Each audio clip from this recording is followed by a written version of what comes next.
حضرت شیخ احمد مجدد الفسانی علیہ رحمہ فرماتے ہیں، جو شخص اپنے اوپر 10 چیزوں کو لازم کر لیتا ہے تو لازمی نتیجہ یہ ہوتا ہے کہ وہ متقی بن جاتا ہے۔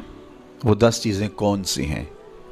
ماہ صیام کے ان حسین لمحوں میں ہمیں وہ 10 اوصاف اپنے اندر پیدا کرنے چاہیے تاکہ ہم متقی بن جائیں، اور متقی اللہ کے محبوب بندے ہیں۔ تقوی اختیار کرنے والے اللہ جل شانہ کی رحمتوں کے خاص مستحق ہیں۔ جنہیں تقوی کا نور نصیب ہوتا ہے وہ اللہ کی رحمتوں کے سائے میں آ جاتے ہیں۔ اگر ان پر مصائب، آلام، مشکلیں آتی ہیں تو ان کے تقوی کی وجہ سے اللہ انہیں راستے عطا کر دیتا ہے۔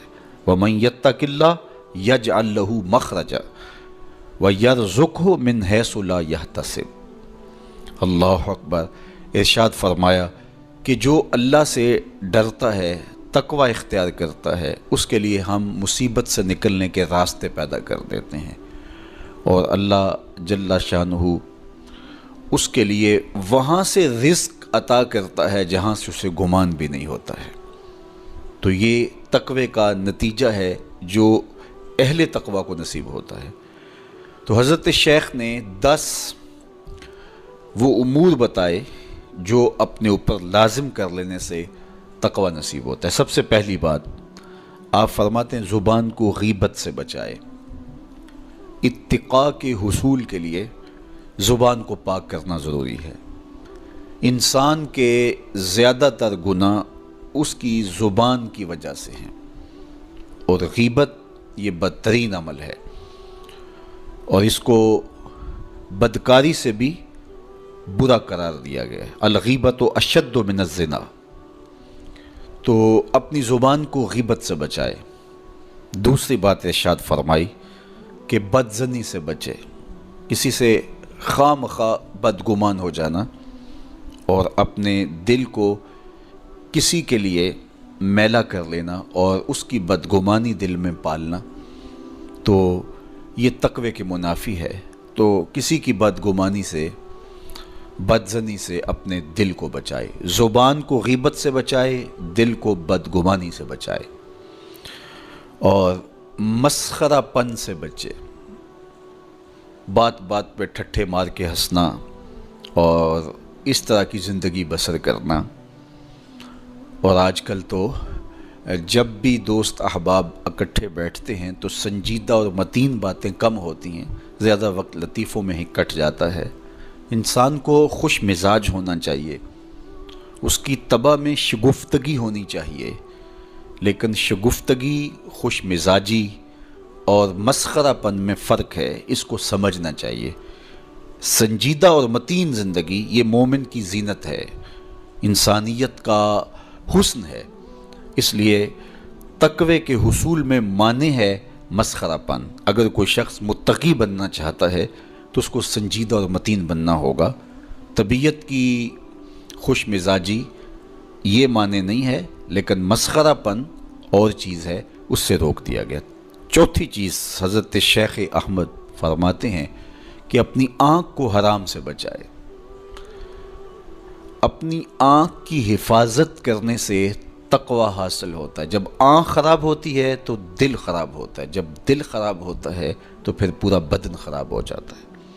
اس لیے وہ دروازہ جو کھلا ہے اور اس سے بدی شر اندر اتر رہی ہے، اور پھر اس سے آپ کا سارا نظم ہستی برباد ہو رہا ہے، تو اس دروازے کو بند کریں۔ تو اپنی آنکھ کو حرام سے بند کریں۔ پانچویں چیز ارشاد فرمائی، ہمیشہ سچ بولے۔ جھوٹا شخص کبھی متقی نہیں ہو سکتا۔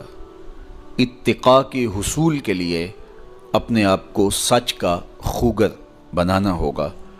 سچ کے بغیر کبھی نہ بولیں۔ جھوٹ بولنے والے کی زبان سے شر پھیلتا ہے، اور جب کوئی شخص جھوٹ بولتا ہے تو حدیث پاک میں آتا ہے اس سے بدبو نکلتی ہے، جس کو عام لوگ تو نہیں سونگھ پاتے، لیکن اللہ کے فرشتے 1 میل دور پیچھے ہٹ جاتے ہیں۔ تو مومن سچا ہوتا ہے، مومن جھوٹا نہیں ہوتا، اور تقوی کے اصول کے لیے سچ شرط ہے۔ چھٹی چیز ارشاد فرمائی، ہر حال میں اللہ کا احسان مانے۔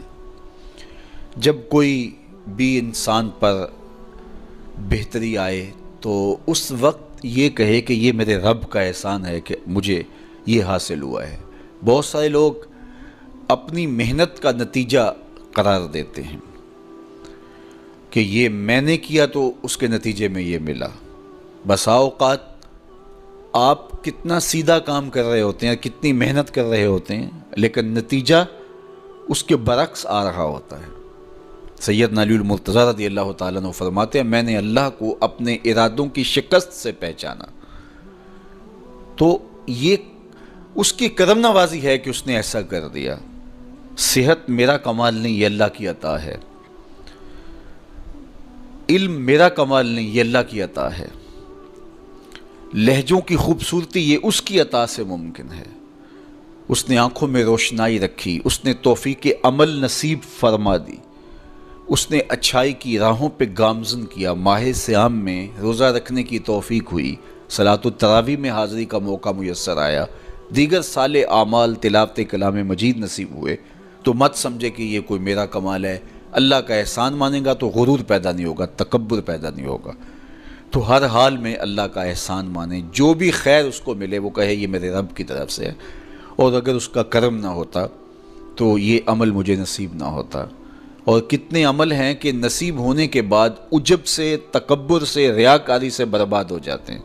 کیتی کتری پئی کھو محمد تے سکہ بنیا زردہ، کتنے عمل ہیں کہ برباد ہو جاتے ہیں، تکبر آ گیا، عجب آ گیا، ریاکاری آ گئی، تو یہ اس کی طرف سے ہی ہے۔ تو جب یہ کہے گا تو عجب، تکبر، غرور کچھ پیدا نہیں ہوگا، تو پھر عمل قبول ہوگا اور انسان تقوی کی منزل تک پہنچے گا۔ ساتویں چیز، اپنا مال راہ حق میں خرچ کرے، ناحق راستے پر ایک درہم بھی خرچ نہ کرے۔ کمایا ہوا مال راہ حق میں خرچ کرنے سے اتقاء کی دولت نصیب ہوتی ہے۔ اللہ قیامت کے دن بندے کے قدم اپنے حضور سے ہٹنے نہیں دے گا جب تک اس سے 3 سوال نہیں کر لے گا۔ ان میں سے ایک سوال یہ ہوگا کہ مال کمایا کہاں سے، مال خرچ کہاں کیا۔ جس طرح مال حلال کمانا ضروری ہے، مال کو جائز جگہوں پہ خرچ کرنا بھی ضروری ہے، حق کے راستے پہ خرچ کرنا بھی ضروری ہے۔ اس لیے یہ اپنی طبع کے اندر لازم کر لے کہ کبھی بھی اس کا مال کسی ناجائز اور فضول کام میں خرچ نہ ہو، راہ حق میں اس کا مال لگے۔ 8ویں چیز، نفس کے لیے کبھی بڑائی بلندی نہ چاہے، اس سے طبیعت میں سرکشی آئے گی اور تقوی کے راستے میں یہ عمل مانے ہے۔ اور نمازوں کی حفاظت کرے۔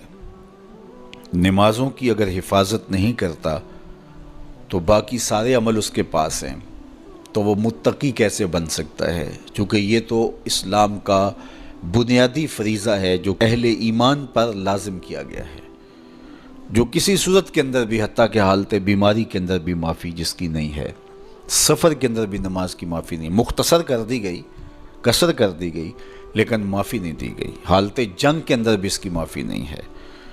تو نمازوں کی محافظت کرے۔ اور 10ویں چیز، حضرت شیخ فرماتے ہیں عقیدوں کی صحت کا خیال رکھے، اپنے عقیدے، اپنے نظریات خوبصورت رکھے۔